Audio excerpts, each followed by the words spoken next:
Question बघूयात. Question 2. A share is sold for market value ₹1000. Brokerage is paid at the rate of 0.1%. What is the amount of received after sale.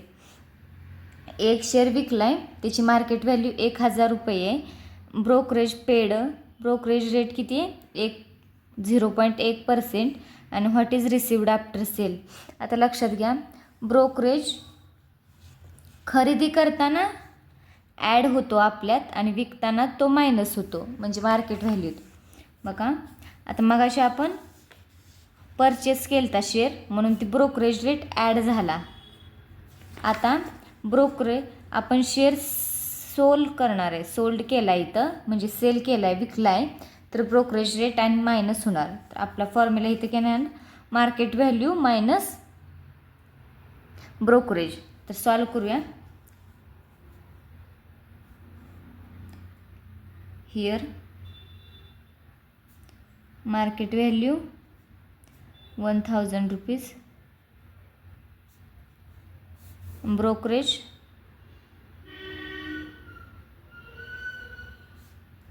0.1%. तर काढूया आपण. आपल्याला selling price काढायची. Amount after sale, selling price of share, market value minus brokerage rate. Brokerage rate कशाचा असतो? Brokerage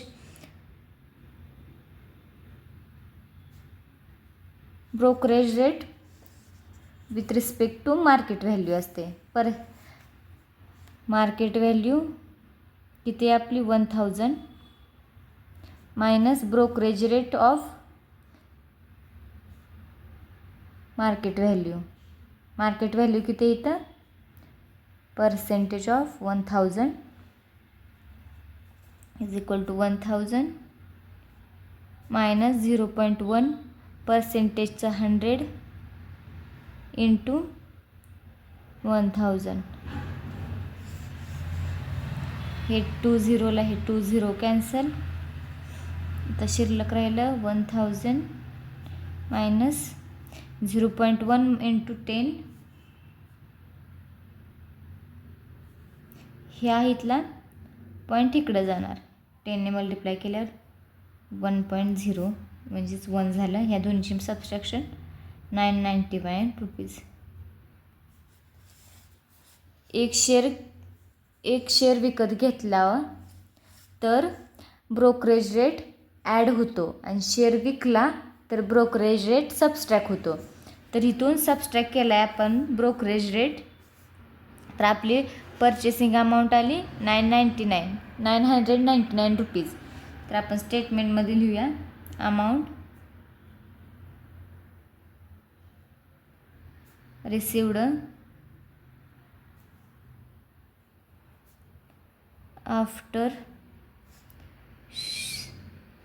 share sale is ₹999.